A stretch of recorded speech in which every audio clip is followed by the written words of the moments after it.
noche de jueves en Bella y Bestia.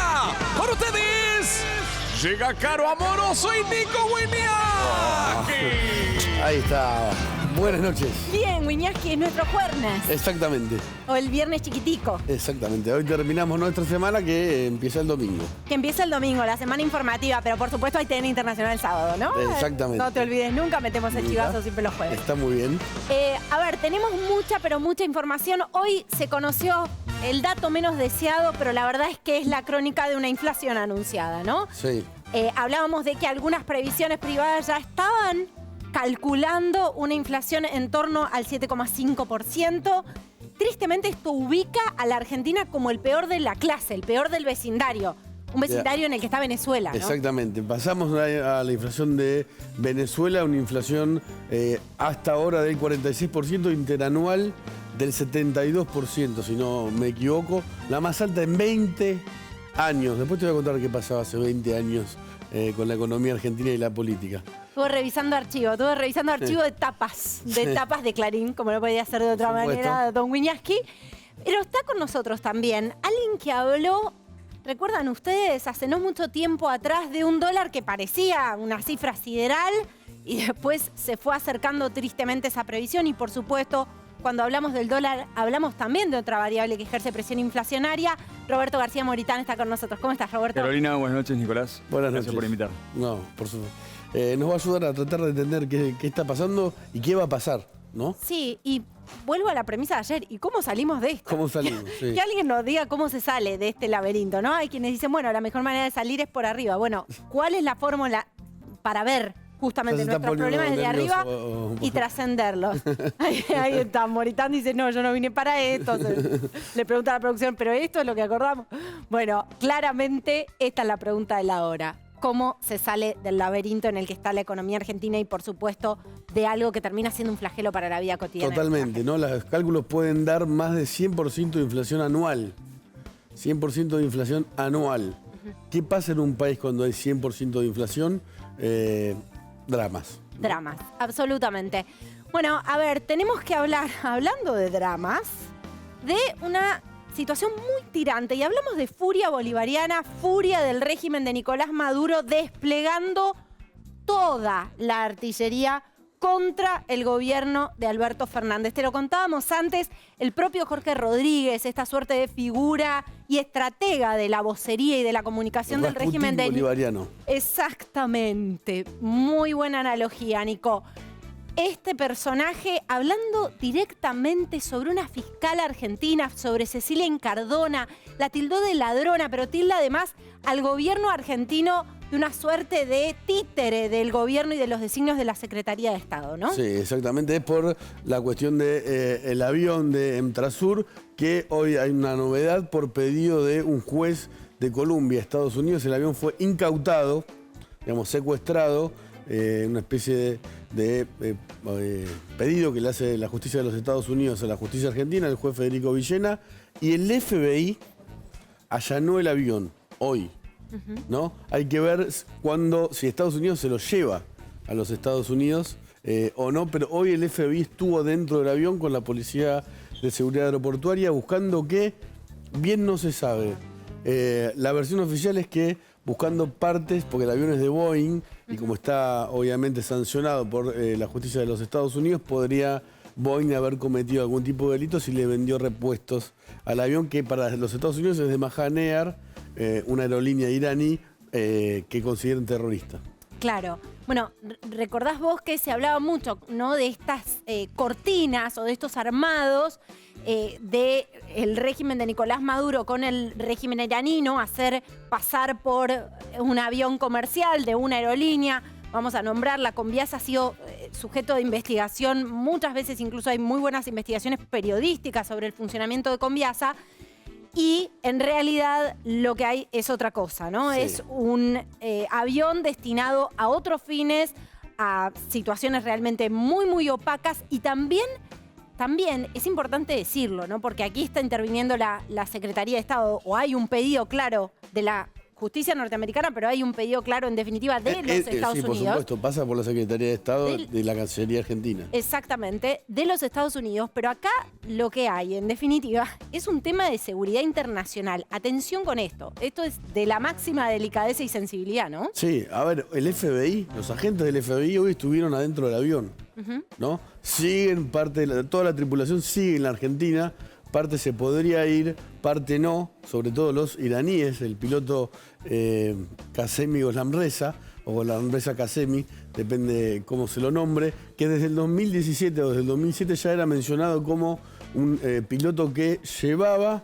en este o en otros a terroristas de Hezbollah la guerra civil en Siria. Bueno, imagen, ¿no? Sí. Oscar Laborde, recordemos, ¿no?, que Porretti, que era el encargado de negocios en Venezuela, se fue, dejó la embajada venezolana, mejor dicho, la embajada argentina en Caracas, y entra a cuadro Oscar Laborde. Sí, un militante ultra acá. Bueno, sí. Bueno, quien entra a Extrapacista. cuadro en esta imagen es Pedro Carreño, que llamó pelele, títere y jalabolas al propio presidente argentino Alberto Fernández, ¿no? ¿Qué es jalabolas en Venezuela? Bueno, es una grosería, no importa. Es una grosería, un improperio más dentro de todo este despliegue de furia bolivariana que, recordemos, incluye en spot en el que se dice que el avión estaba destinado para fines humanitarios. Traía vacunas. Exacto, que traía vacunas y que está siendo, y atención con estos términos, que está siendo secuestrado al igual que la tripulación. Es grave esto. Es de la máxima gravedad. Pero bueno, vos viste cómo son las cosas, una mano lava la otra y ahora tenemos encuentro en la embajada. La Cancillería, silencio, ¿no? Además, desde Cerruti Venezuela habló. dijeron, ¿no?, que vincularon o dieron a entender que el atentado a la embajada, a la AMIA, perdón, lo minimizaron, por decirlo suavemente. Bueno, en el mayor spot se sí. hace alusión a un falso positivo, ¿no? Sí, eso, falso positivo. El mayor atentado contra una entidad judía después del Holocausto. 85 muertos, más de 300 heridos. Para el gobierno de Venezuela es un falso positivo. Bueno, hay que decir que a Cerruti le preguntaron por los dichos de funcionarios y referentes del chavismo con respecto al gobierno argentino y en medio de toda esta controversia por el avión, y ella contestó que que hubo expresiones de referentes políticos argentinos sobre el régimen venezolano y que ella consideraba que eran reflexiones, digamos, dichos de orden político, como tantos dichos tremendos de orden político que se han hecho sobre funcionarios venezolanos, ¿no? Hay otro país que hay piensa una lo diferencia, mismo, ¿no? De la AMIA. Irán. Bueno. Irán. Vamos a lo importante, chicos. Hola, Sergio. ¿cómo le va, Sergio? ¿Cómo andan, cracks? ¿Bien? ¿Todo Bien, tranqui? sí. No dijeron nada, que hace 15 días que estoy en mi nuevo cargo. No, Pensé que iban a hablar de las eso. cosas. no, Súper importante. pero bueno, el día que haya logros para exhibir, veremos cómo le va con el tema tarifas y demás, Sergio. Va O sea, bárbaro. ahora hay que mostrar en la Hay que cancha, completar ¿no? el equipo, sí. Está todo bárbaro. De hecho, Hay que ¿saben dar qué? resultado. Hay que gastarse la guita en viajes y dejarse de hinchar. ¿Cómo? Me voy a cargar la sube. Después nos vemos. Justo no, hay problemas con los colectivos, ¿no? Bueno, sí. A ver, pasamos a otro tema, pasamos a la economía argentina, pero también con ese espejo incómodo, ¿no? De ya ser los peores del barrio, al menos este mes. Sí, peor inflación que en Venezuela, 7,4 dio el índice del INDEC, 46% hasta ahora en el año, 71% interanual. La peor inflación en 20 años. En 20 años. ¿Cómo le va, García Moritán? Es un desastre lo que está pasando, Nicolás. Estamos en un problema. Y si lo que dijo Fausto Spotorno es real, la primera semana de agosto es la peor de la historia. Se La viene... peor de la historia de la Argentina. Bueno, lo escuché recién a Fausto Spotorno decirlo y lo creo, porque compro todos los días, no solamente en el supermercado, sino también por mis comercios, y se ve, se siente que primero la falta de referencia de precios hace que cualquier cosa suene sensato. Lo que siempre sabés con certeza es que es mucho más que lo que compraste la vez pasada. A ver, ¿por qué sería la peor de la historia? Bueno, Peor que la inflación. yo creo que se está acelerando. la Esto es hiperinflación. lo que debe estar viendo en su consultora, debe estar haciendo un seguimiento muy cercano. Sí. Y lo que dijo también en referencia, que me parece que es importante, es que si en el último cuatrimestre no logramos un promedio por debajo de los 6 puntos, vamos a estar por arriba de los 3 dígitos. Ahora nos va a contar qué significa eso, pero está bueno como empresario, ¿no? Usted tiene negocios, esto que dijo, ¿no? Se ve o no hay referencia de precios, tiene empleados, me imagino. ¿Cómo lo vive un empresario argentino? Con mucha dificultad.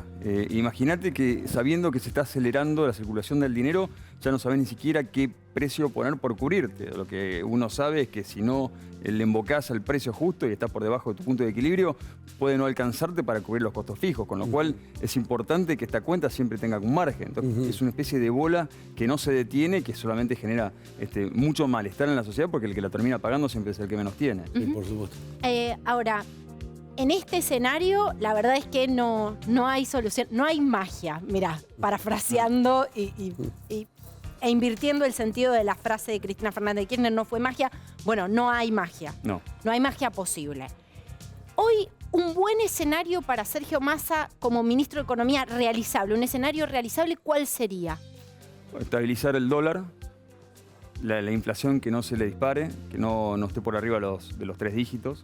Y yo creo que eso sería posible. El mundo ideal para Sergio Massa hoy. ¿Sí? Yo no aspiraría mucho más. Va a tener un impacto de corto, pero va a tener un impacto fuerte por las tarifas. Veremos cómo pega esto a la clase media, a la clase baja.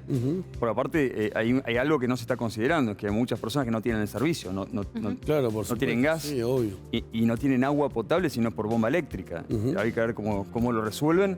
Va a ser un problema. Me parece que el asinceramiento de que es un problema el tema de las tarifas energéticas me parece positivo. La primera vez que lo hace un gobierno populista, me parece que en términos de pensar cómo se resuelve este problema, que es votando el año que viene, que hagan ellos un poco el desgaste por primera vez, me parece que va a ser una señal positiva. Pero es realizable, aún con el incremento de tarifas, ¿no? Porque se le llama segmentación, pero hay que decirlo así. Si en otro momento se le llamaba tarifazo, un aumento de tarifa así de significativo, es eso, es un tarifazo, es un aumento. Va a ser un desastre, Carolina. Lo anuncian mañana, ¿no? Sí, va a ser un desastre, la gente la va a pasar muy mal, hay que estar preparados, no hay que mentirle más a la gente, va a ser un momento muy difícil. Es importante y es necesario hasta que no... Usted lo dice en ese sentido, va a ser un desastre porque, no por, digamos, una cuestión de política de gobierno, sino... Chico, porque lo paga, el que tiene plata lo puede pagar. ¿Qué pasa con el que no la tiene, con el que no llega a fin de mes, con el que no come, tiene frío, tiene miedo? El que cobra una jubilación de 37.000 pesos. Es una vergüenza lo que está pasando. Ahora, pero es interesante eso. Usted dice, hay que dejar de mentirle a la gente. Definitivamente. O sea, esto es una catástrofe. Sí, definitivamente. Hay que dejar de mentirle a la gente. Y un país con una inflación de 3 dígitos, supongamos que sea 100, no 150. ¿Cómo es? ¿Es hiperinflación? ¿No es hiperinflación? No, para ser hiperinflación necesitas una aceleración aún mayor, pero es una catástrofe, ¿no? Esto es lo que nos fue liquidando los últimos 70 años en la Argentina. El déficit fiscal, que no se puede cubrir más con deuda porque ya nadie nos presta, ya nadie nos cree, la emisión monetaria como único recurso y lo que genera el empobrecimiento de la Argentina. Por eso es tan difícil invertir en un país donde ni siquiera tenés una moneda de refugio de valor, no tenés referencia de precios, es muy difícil hacer negocios en un mundo donde no hay reglas casi. Claro. ¿Y qué pasa con lo que le espera a la gestión que viene, ¿no? Supongamos que el gobierno logra estabilizar, ustedes apuestan a que el gobierno que viene sea un gobierno de oposición, usted forma parte de la oposición. Ahora, ¿qué le tiene que comunicar un gobierno de oposición en términos de lo realizable, lo posible y lo real a la población en un escenario de 2023? Yo creo que Juntos por el Cambio va a gobernar a partir del 23, no hay alternativa. Y creo que el paso más sensato, sobre todo que necesitamos un poco de proyección y estabilidad, es trabajar sobre un programa. Eso Ricardo López Murphy lo dice muy bien. Hay que armar un programa, hay que entender quién es el mejor para cada una de las funciones de ese programa y un plan de ruta bien claro, que ya las instituciones del Estado no se usan más para hacer política ni para bienes personales, sino por un objetivo concreto que es recuperar la Argentina. Parece que hay un trabajo que tiene que estar muy bien articulado, con un mapa de qué hacer paso por paso, que lo tenemos que trabajar y consensuar entre todos, porque Juntos por el Cambio es una coalición amplia, con diversidad de pensamientos. En turbulencia ahora. Si no los alineamos ahora, yo prefiero tener las discusiones antipáticas ahora y no mientras seamos gobierno. Me parece que es importante para lograr los resultados que todos queremos, que la Argentina una vez por todas despegue. Y hablando del ánimo de la gente, usted que es gastronómico, ¿eso lo percibe? ¿Qué es lo que pasa con sus clientes? No, bueno. Menos, más. La gente está pasando muy mal, Nico, la está pasando mal de verdad. yo tengo mi despacho sobre la casa, el Plaza de Mayo, y uno ve esa imagen como una representación muy gráfica de qué es la Argentina hoy. Es tristeza, desamparo, es vivir. Yo soy parte de un sector que ofrece la alternativa a quienes piensan que mañana no es importante, que hoy se define todo, ¿no? El argentino, el único bien de lujo que tenemos los argentinos es salir a comer, pasar un tiempo con nuestros amigos. Nos han quitado la posibilidad de viajar, la posibilidad de ahorrar, la posibilidad de comprarnos un auto. No hay crédito por una casita, te juntás a tomar unas cervezas, con lo cual hay un momento de reactivación del rubro, pero no puede ser una referencia porque vos en la calle te das cuenta que la gente está totalmente desamparada. Hoy fue muy duro, ¿no? La sesión con la gente que está marchando, con los piqueteros, ¿no? Les dijo, les encanta la plata. Les encanta la guita y hacen un gran negocio además. ¿Lo puedes explicar bien? Fíjate cómo es el proceso de construcción hasta que le llegue a la persona que necesita el plan.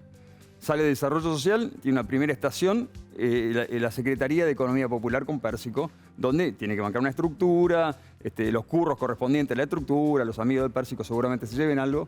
De ahí tenés una segunda estación. Los intendentes amigos, los amigos de Pérsico, los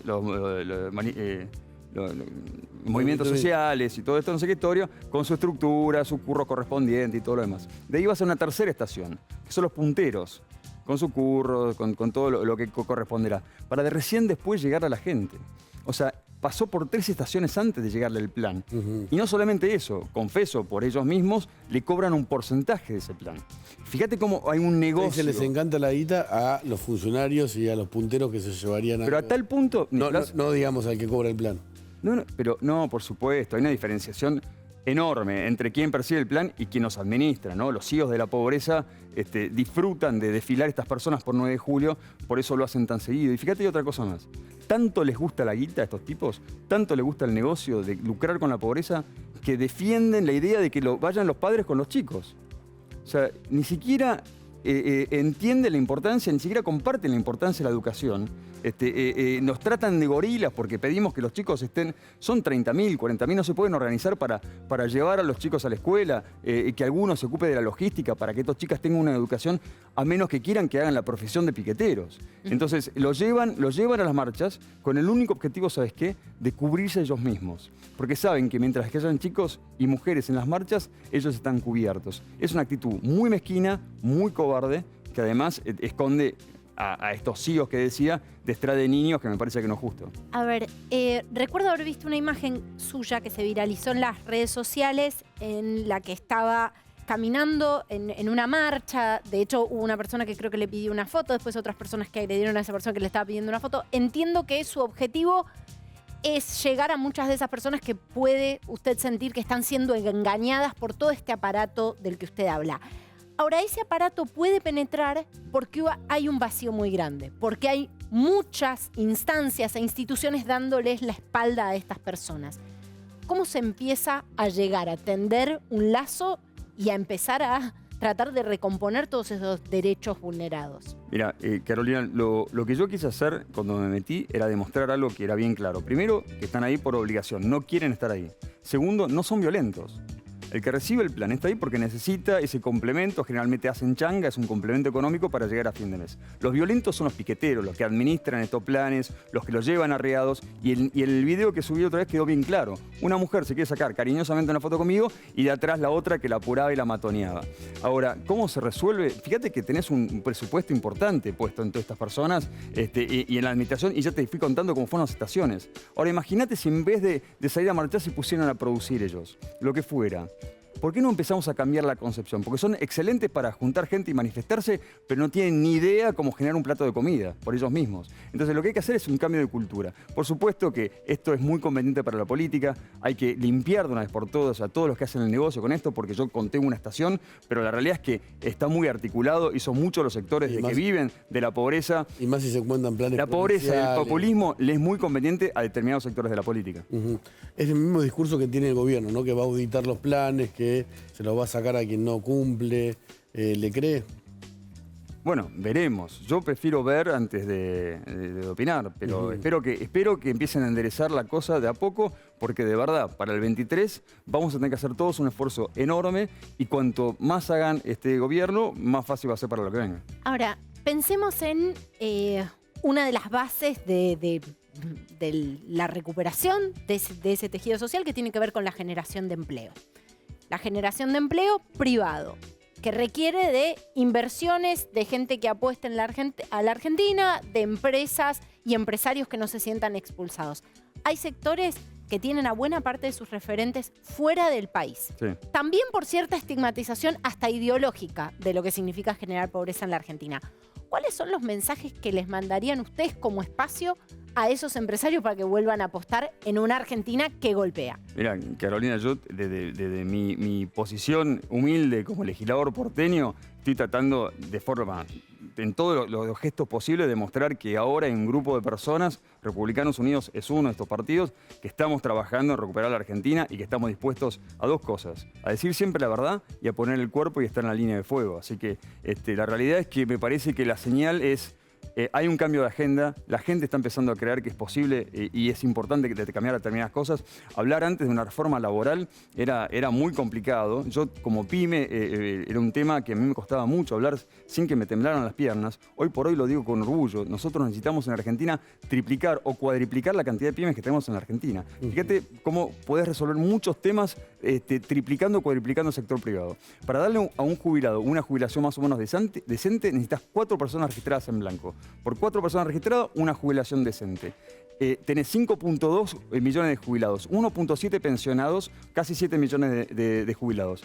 Y en el sector privado tenés 6 millones de personas registradas. Tenés que cuadriplicar el sector. O sea, fíjate lo importante que es que empecemos a considerar el sector privado y a respetarlo y reivindicarlo como el generador de riqueza. Es un momento determinante para poder salir de la pobreza. A ver, recién usted decía, hace un tiempo me hubieran temblado las piernas de hablar de reforma laboral. Sí. Vamos a ir un móvil ahora con Victoria, pero le dejo la pregunta picando. ¿En qué constaría una reforma laboral o la reforma laboral en la que seguramente están discutiendo dentro de su espacio? Hacemos el móvil, dale. Sí, empezó el paro de colectivos, está Victoria contándonos qué es lo que está pasando en la calle. Ahora yo voy a contar qué es lo que está pasando entre el gobierno y los empresarios que están reclamando subsidios multimillonarios. Buenas noches, Victoria.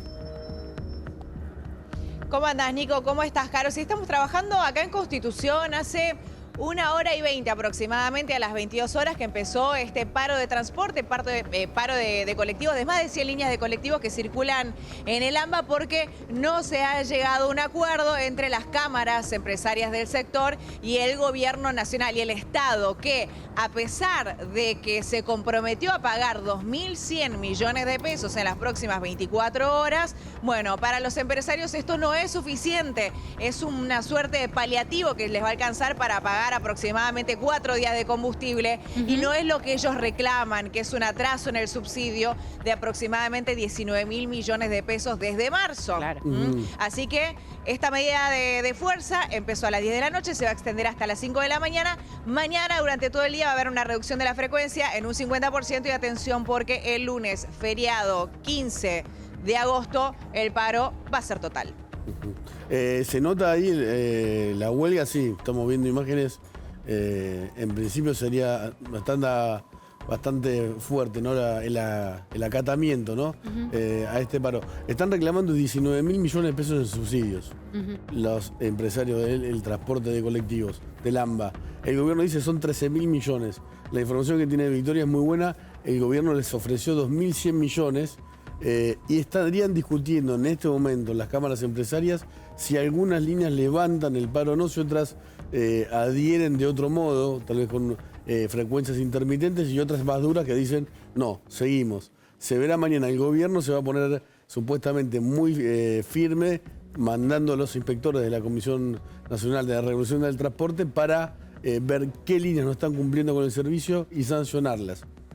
Pero estos son los problemas de un país donde la plata empieza a no alcanzar o donde los subsidios se repartieron mal. Sí, números rojos. 19.000 millones. Argentina, números rojos, todos los frentes abiertos, pero me parece que tenemos la sensación de que todos los frentes se abren ahora, pero me parece que tiene que ver con esa ausencia de gestión de la que tantas veces hablamos durante tanto tiempo, ¿no? Ese no plan del que a veces incluso se jactaba el presidente y ha dicho, con un plan no fue mal. Recuerdan ustedes en una entrevista sobre el inicio de su gestión, bueno, parece estar cobrándose algunos frentes para el propio gobierno, ¿no? Y algunas víctimas también políticas.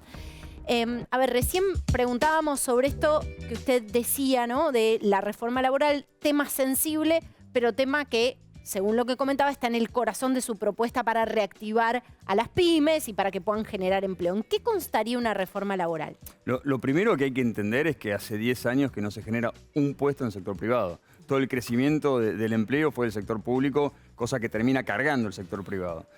Y el tema hay que resolverlo de una vez por todas. Ahora, hay dos grandes propuestas. Yo me inclino más por la segunda, pero tengo que nombrar la primera, que tiene que ver con una mochila inspirada en la mochila austríaca.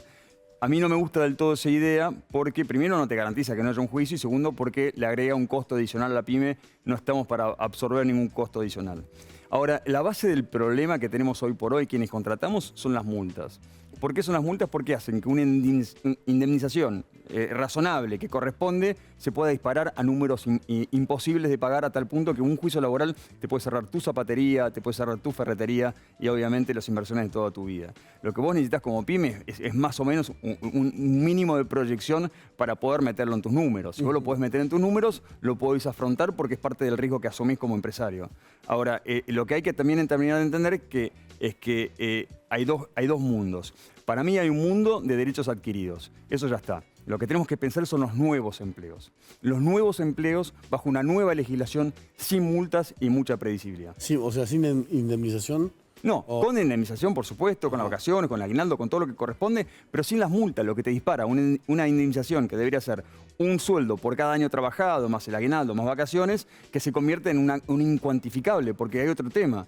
Hoy por hoy hay una pésima costumbre que ya es parte instaurada de nuestra cultura, que es que inventan números. Entonces, por recomendación de los mismos abogados laboralistas, te ponen un montón de horas extras que nunca existieron, un montón de cargos que nunca existieron, porque así se trabaja, se falsean los números para tirarlo para arriba para poder negociar después. Entonces, lo que hay que hacer es un sistema donde mentir o no mentir es más o menos lo mismo.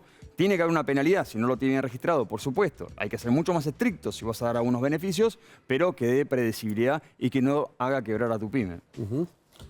Bueno, a ver, ¿dejamos una picando? Sí. Otro tema que ha estado en el corazón de la polémica.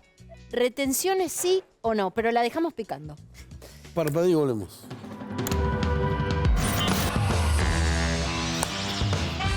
Bueno, estamos con Roberto García Moritán. ¿Cómo salimos de esta? Podría ser el leitmotiv de toda la semana en Bella y Bestia. Hablamos de la Argentina, el peor de la clase. Se conoce el índice de inflación que supera incluso al índice mensual de Venezuela. El peor en 20 años. El peor en 20 años como índice mensual, realmente una situación muy crítica para la Argentina, pero nos estábamos preguntando por algunas polémicas que tienen que ver con la discusión económica.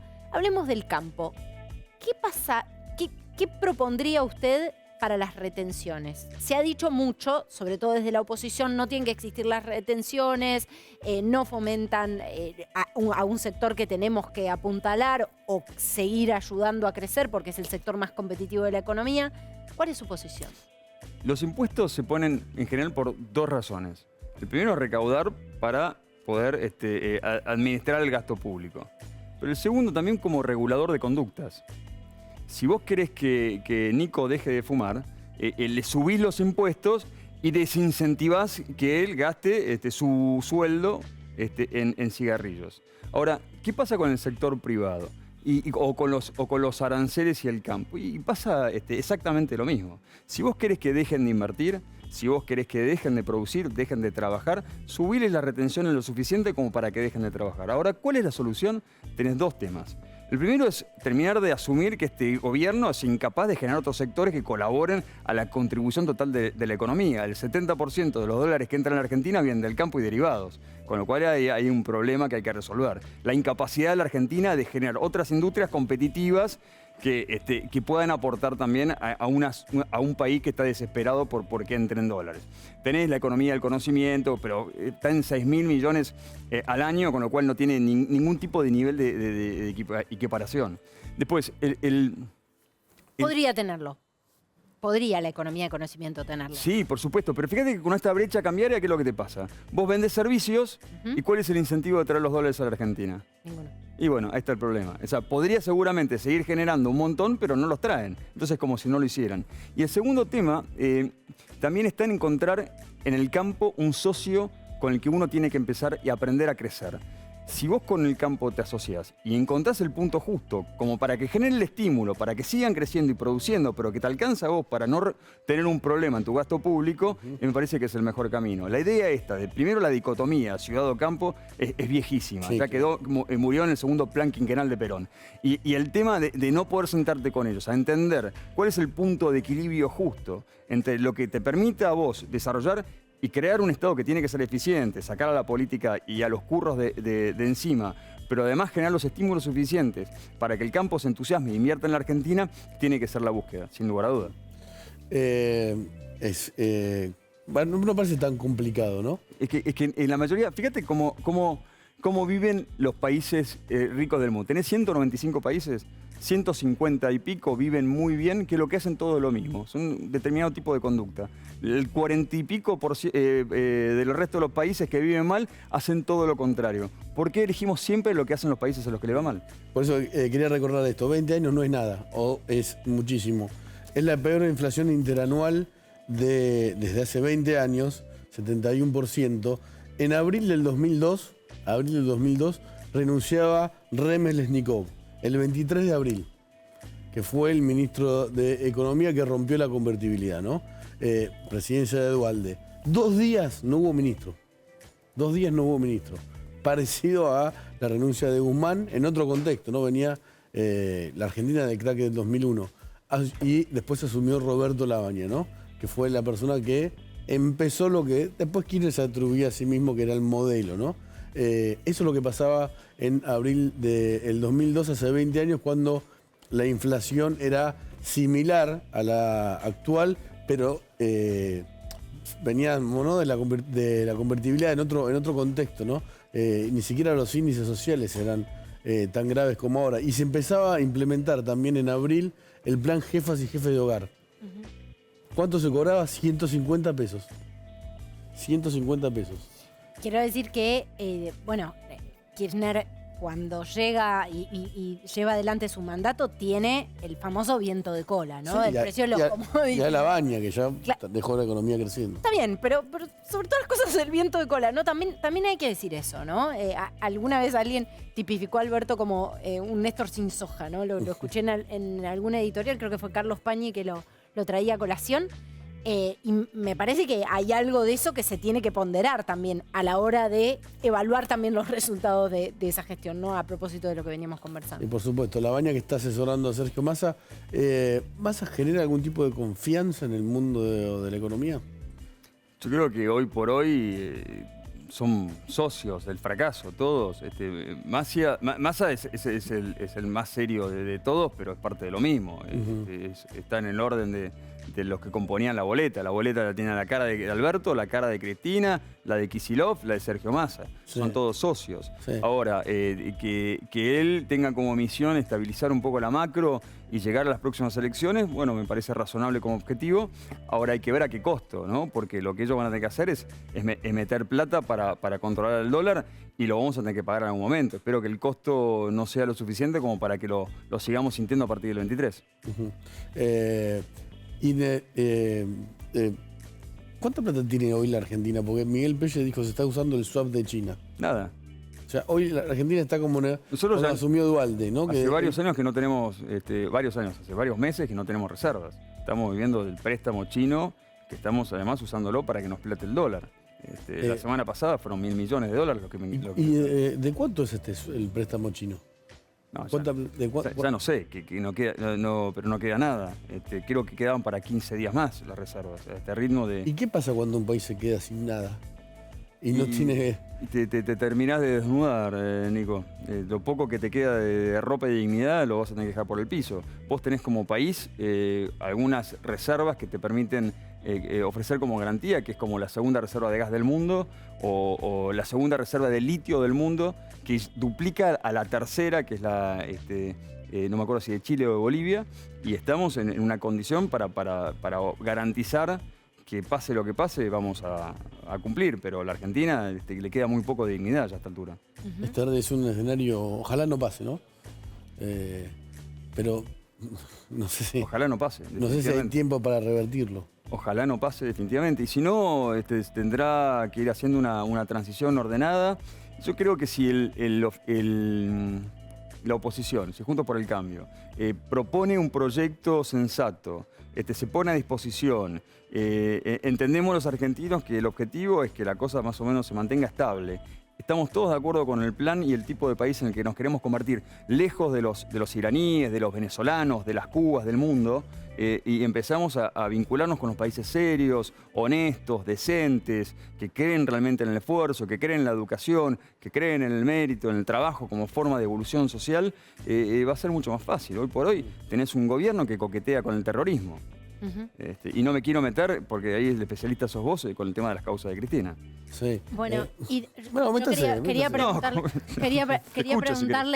preguntarle, porque realmente ha volado la hora hablando del laberinto de la economía argentina. No resolvimos nada, pero... No, desde acá no. Pero ha volado la ¿Vos hora. pensás resolver acá entre nosotros tres? No, siempre tengo, a veces tengo algún acto de ingenuidad en la semana, pero... No, pero yo creo que lo que se viene a partir del 23... es el camino de una Argentina sensata, integrada al mundo, que hace buenos negocios, que no tiene complejos y empieza a hablar de riqueza y de la importancia del trabajo y la educación de verdad y el sacrificio bien intencionado para salir adelante. Bueno, hubo por estos días, ustedes forman parte de Juntos por el Cambio, y hubo por estos días declaraciones muy resonantes de Lilita Carrió, con respuestas también muy resonantes de otros referentes de Juntos por el Cambio.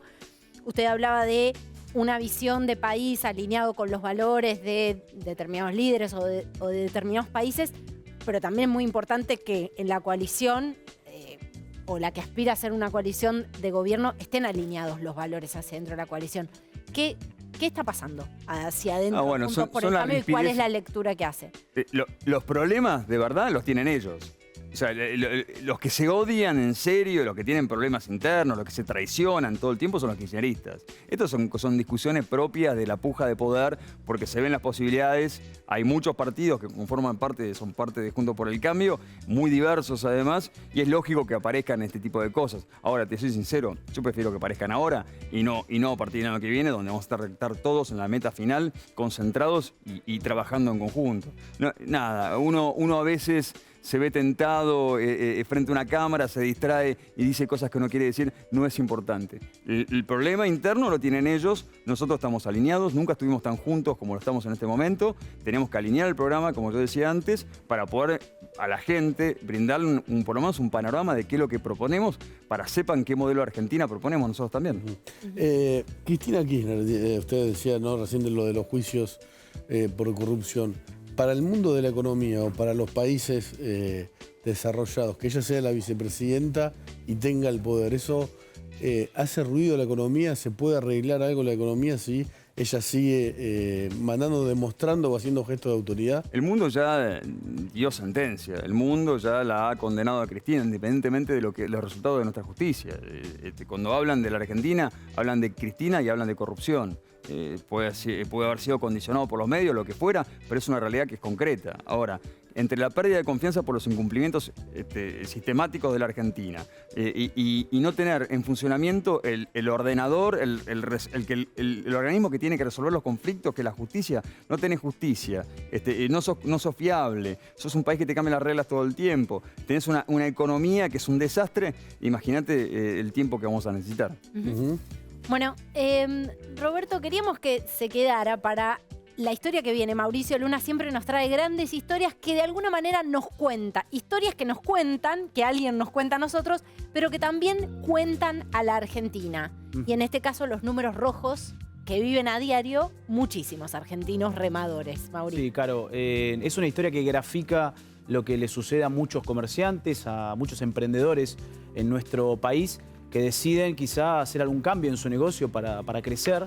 Es una historia que le pasó a Rocío Rodríguez, una sanjuanina, una madre de un nene de 3 años que tenía una máquina de coser que había comprado después de 6 meses de trabajo y decidió venderla para comprar una nueva, para hacer un nuevo trabajo. Ella vendió esa máquina a 80.000 pesos y debía comprar la nueva a 110.000. Había juntado 20.000 de esos 30.000 que tenía que poner de diferencia y entre que vendió su máquina de coser para comprar la nueva en Mercado Libre, la máquina había subido 58.000 pesos. Es decir, de esos 10.000 que le faltaban, ahora le faltaban 68.000 para poder comprar. Y tampoco podía comprar la anterior, porque... La que había vendido ella. La que había vendido ella, porque había pasado de 80.000, que valía 82.000, 85.000, que valía nueva, a 145.000. Esto es en 2 días. En 2 días, en 48 horas. Ella hizo un posteo en Facebook hace algunas semanas contando esto que le había pasado. Estaba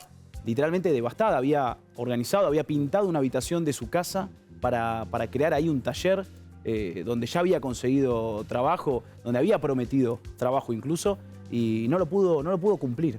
Ahora, la historia de Rocío cuenta perfecto esto de lo que veníamos hablando. La imposibilidad de construir perspectiva de futuro ya de acá a 2 días. En 2 días, 58.000 pesos. Ese delirio es una constante para muchísimas pymes, Roberto. Lo más trágico de todas estas historias, y lo lamento mucho por Rocío, después veremos cómo le podemos dar una mano, es determinante y sobre todo si tiene clientes a los que tiene que abastecer, es una gran oportunidad para que le demos una mano. Ahora, fíjate en el tipo de personas que nos convierten, ¿no? Porque en vez de estar pensando ella en los diseños que puede crear, en salir a buscar nuevos clientes, en generar buenos vínculos, en proponer una buena marca, en trabajar en sus redes, está todo el tiempo a ver cómo llego, cómo no llego, cómo... Y esto es lo que nos termina convirtiendo como sociedad las políticas económicas de consumo, no de producción, de consumo sostenido por inflación. Nos convierte en seres muy miserables. Todo el tiempo estamos en la cosa mezquina, chiquitita, y no nos permite pensar en ningún momento cómo hacemos para ser mejores. En definitiva, no tenemos espacio de crisis en crisis para permitirnos pensar 2 minutos por día cómo hago para yo ser un poco mejor para esta sociedad. Para desarrollarnos, ¿no? Está en línea, Rocío, con nosotros, con esta historia que nos contaba recién Mauricio Luna. Muchísimas gracias, Rocío, de verdad, por este contacto con Bella y Bestia. ¿Qué te pasó? Obviamente me imagino desazón. Hola, ¿cómo están? Buenas noches. ¿Qué tal? Buenas noches. Buenas noches para vos. ¿Qué te pasó cuando viste ese aumento que además debes haber hecho? ¿Me escucha bien? Sí, te escuchamos sí, perfecto. ¿Nos escuchás vos? Hola. Tenemos un poquito de delay, me parece. Ahí la perdimos. La partimos. Bueno. Remarcar, Caro, que 68.000 pesos, más del 40% en 48 horas había subido la máquina que tenía que comprar Rocío. Ahora, ¿cómo se explica ese aumento, Roberto? Y Por lo que vos decías de no hay referencia y... La persona por ahí tomó de referencia lo que pensaba usar con ese dinero. Y ve que le aumentan y esto es un efecto que es totalmente arrastrado. Es lo que yo te decía. ¿El comerciante cómo hace para remarcar? ¿Cuánto remarca? ¿En función a lo que cree que le van a vender?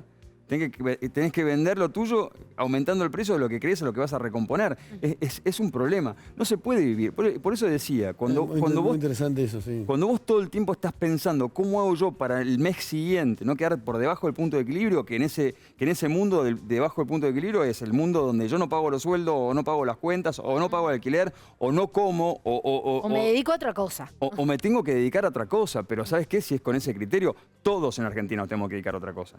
Porque la realidad es que en algún momento este tipo de crisis te castigan. Mauricio y Rocío, ahora seguramente la podamos conectar de vuelta. En el medio, ¿qué está haciendo, sabes? Bueno, Rocío pidió ayuda. Vamos a conocer su historia, lo que pasó, el desenlace de esta historia. Ella pidió ayuda. En realidad, la ayuda, como dice el dicho, a la gente la termina ayudando la gente, ¿no? Las mismas personas que se solidarizaron con su posteo, bueno, decidieron ayudarla, donarle dinero. Ahí está. Ahí está. ¿Nos escuchás? Sí. Ahora sí. A ver, ¿cómo fue el momento en que dijiste, vendo ahora para comprar ya y 2 días y la máquina había volado el precio? Bueno, esa decisión se tomó con una vecina que tengo, viendo que no había trabajo, y nosotros somos de una zona rural, vivimos en Angaco, San Juan, Angaco. Acá lo único que se trabaja es el campo, fuera de eso no tenés muchas opciones de trabajo. Entonces decidimos apostar por lo textil. Fue así que buscamos ayuda con una empresa que nos iba a brindar trabajo, pero necesitábamos una máquina overlock y una collareta. Entonces ahí fue que, obviamente, es imposible hoy en día adquirir una máquina de estas. Son máquinas caras. Decidimos vender la recta, con la idea de recuperarla en algún momento, obviamente. Pero bueno, con esto que nos pasó, la verdad fue horrible, porque si no podíamos, nos costó muchísimo juntar 30.000 pesos más, a 68.000 pesos más que se nos fue la máquina, era una locura, muchísimo. Pero bueno, yo hice un estado de bronca, la verdad que de bronca jamás pedí nada, porque lo hice de bronca, tenía mucha impotencia. Pero la ayuda vino. Sí, me asombré muchísimo de la viralización que tuvo un estado mío. La verdad, muchísima gente me habló, me empezaron a ayudar. Yo les decía, no es necesario, simplemente es un descargo. No, te ayudamos igual. Me habló mucha gente de afuera, del exterior. Recibí mucha ayuda afuera. Y es muy importante remarcar esto. La gente que me ayudó del exterior es gente que ha vivido en la Argentina y por motivos como este, y muchos me han contado su historia, la verdad, casos graves, que se han terminado yendo a apostar en otro lado porque acá han quedado en quiebra, quebraban empresas, emprendimientos, entre otros. Es impactante lo que contás y encima es aún más impactante si tenemos que seguir hablando del aumento y aumento sideral de la máquina en cuestión, Mauricio. Exacto. Hoy hablaba a la tarde con Rocío para preguntarle esto justamente. Su máquina antigua, la que ella vendió, pasó de estar 82.000 pesos, 85.000 pesos, en ese momento nueva, a 142.000 en ese momento, y hoy está 165.000. Rocío, ¿cuánto hubieses tenido que pagar hoy por la máquina que te pudiste comprar, la Overlock? ¿Sabés cuánto está? Y la estuve buscando, pero no me apareció. No sé si es que está fuera del mercado. Okay. Bueno, ese es otro tema, claro, ¿no? Ese es otro de los totalmente, temas. sí. Ese es otro de los temas. ¿Y qué soñás para vos, Rocío?